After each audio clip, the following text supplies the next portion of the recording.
Reddit users, tell me the scariest true story. Story number 1. The old waterhouse over the health. There was an ancient crumbling waterhouse where the entire estate's water system was managed. Believe me, we thought it was a miracle how anything that old and manky could keep and pump out any water. But it did. It was made with bricks, with a black slate roof and iron doors. Although at the time of this incident, it was just a shadow of its former self and didn't have any doors. The windows were all smashed in by generations of kids throwing rocks and stones at them. It was there where my mom and her siblings were kids played over the heath, and they all told us it spooked them and their mates as it did us. It was a really hot day one summer in the school holidays. The older boys were at home for some reason, and all the younger cousins, me included, were being little brats, so the boys said they would take us all blackberry picking to keep us quiet. Mom agreed gratefully. The boys were really responsible and mature at 16, 17, and 18.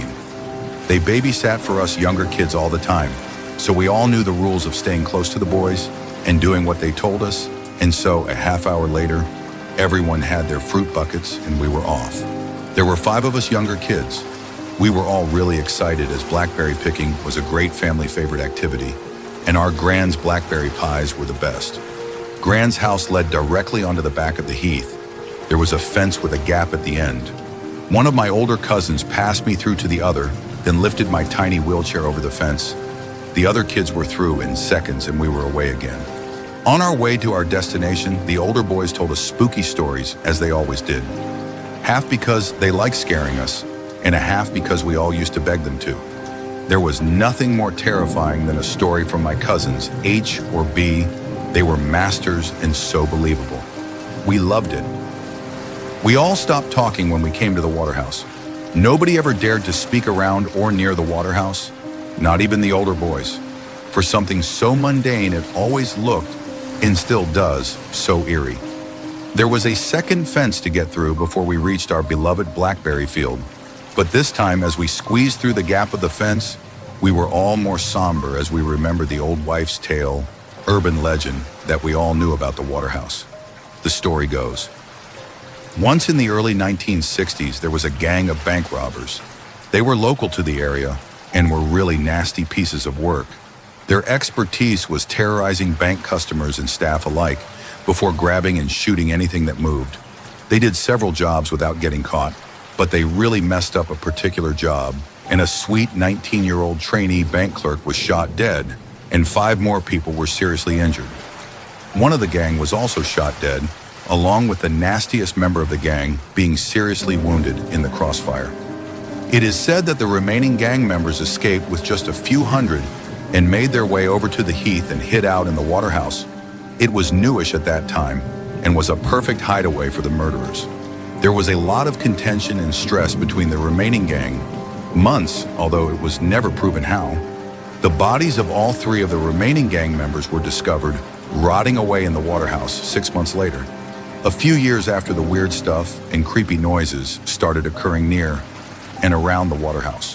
Mysterious hairy figures were glimpsed moving stealthily amongst the pipes and wires. A dank, moldy, rotten smell, like aging river weeds, was always smelled around the area of the waterhouse, and eerie wails and menacing murmurs could be heard day and night.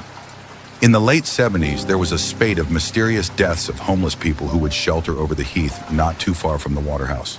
There was nothing to ever link the deaths to the waterhouse, but the locals soon started giving the waterhouse and surrounding area a wide berth because of the creepy history and dark reputation, and that left the waterhouse abandoned and in disrepair. That's what we knew of the waterhouse's dark history. That is why we were so wary and anxious to get away from it as quickly as possible. When we were all through the gap in the fence further away from the waterhouse, us younger cousins built up enough courage to glance over at the building of ill repute before being rounded up by the older boys. I put me in my wheelchair again, and we set off to the blackberry field. We soon arrived at the field, where some other local kids we knew were already there, and we spent a nice afternoon picking and eating the juicy sweet blackberries and splashing in the river, and soon the sun was getting low, and it was time for home. Our journey home was much like the one there. We were still bantering, laughing, and the older boys were still winding us up slightly But being as it was getting later, we were feeling wearier and slightly subdued. When we reached the fence before the water house, the air felt slightly too close, like before a thunderstorm. The youngest of the three older boys got me out of my wheelchair so that B could lift it over the fence. The other kids were already on the other side of the fence with H and B. A suddenly said to his brother in a low, guarded voice, "Something moved at the back of their bruv." B just looked at him sideways. Out of the boys, A was the most likely one to pull a stunt or wind anyone up for a laugh. But A was straight-faced. A said, "I'm going to have a look," passing me through to B and squeezing past us all. "Wait up, A, we've got teeth." Having put me in my wheelchair, B had moved forward towards his brother when we all heard A shriek out in horror and disgust, and the two boys moved back quickly. H, having already taken me out of my wheelchair again, had told everyone to run, and we did.